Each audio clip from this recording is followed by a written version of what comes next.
Difference of squares is a shortcut you might be able to use when factoring quadratic expressions. You're going to know that it's difference of squares because all of the numbers you see are going to be square rootable.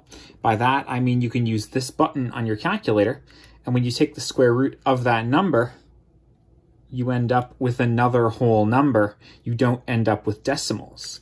If it had been 5, taking the square root of 5 gives you some decimal. That's no good. That's not going to be a difference of squares factoring.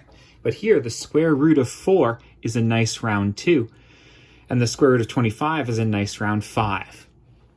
In addition, all of the exponents on your letters also have to be even, because when you square root those, you're going to cut the exponents in half. And lastly, you need a minus sign in between the two terms. If it's not a minus, then it's not a difference, and so you can't use difference of squares. Here's the shortcut. Take the square root of the first term. Now that means take the square root of this number. The square root of 4 is 2. We saw that on the calculator. And the square root of x squared is x to the power of 1. Now, I'm cutting that exponent in half, dividing it by 2. That's the effect of square rooting something with an exponent on it. But we never actually write an exponent of 1. The x simply being written there tells us that there's one of them there. Lastly, take the square root of this number and any associated letters. So like the whole term, the square root of 25 is 5. Now here's what you do. The square root of the first term plus the square root of the second term go into a set of brackets. And then the same two things, 2x and 5, get tossed into another set of brackets, but this time with a minus sign.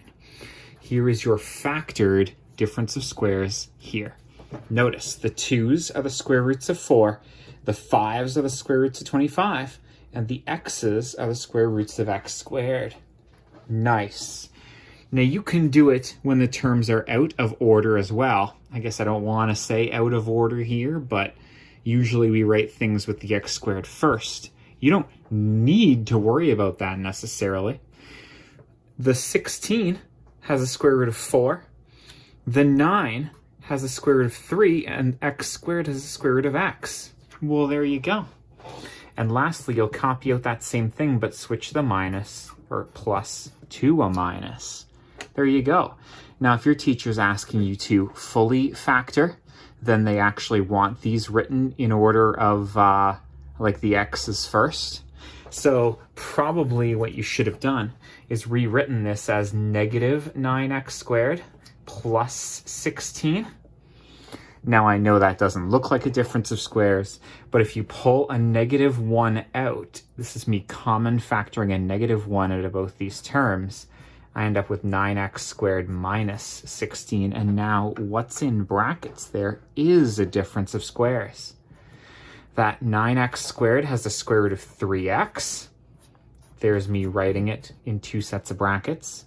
One of the brackets gets a plus, one of them gets a minus, and the square root of 16 is 4. Nice. You can see 4 plus 3x and 3x plus 4 are the same thing. 4 minus 3x and 3x minus 4 are almost the same thing, but that's the effect of this extra minus that had gotten factored out. All right, now if there are numbers or rather letters on the second term, I don't want you to be afraid. It's the same pattern. The square root of 4 is 2. The square root of x squared is x. So toss that into the brackets as the first term. The square root of 25 is 5. The square root of y to the 4, cut the exponent in half. Half of 4 is 2. So 2 of the y's go there, and 2 of the y's go there. One of these brackets gets plus, one of them gets minus, and you're done. Very nice. The only other thing I want you to be on the lookout for is maybe you can do this twice in a row. Here, the square root of x to the 4 is x to the 2. Note how 4 got cut in half. There we go. And 64 has the square root of 8. Oh, actually, I can't factor that a second time because the square root of 8 is not a perfect square. What can you do? I just wanted to point out, though, that if you could square root this perfectly, you can end up squaring this term the same way you've done all of the other difference of squares. That's because x squared does have a nice square root, it's x. And if this had an extra square root, like if it was perfectly square rootable, you'd be able to break this term apart into two separate ones as well. You wouldn't be able to do that here because there's a plus sign and it's not a difference of squares. Get it? Well, there's 4 examples. Be on the lookout for this shortcut. It can save you lots of time if you know what to look for. Practice makes perfect. Best of luck.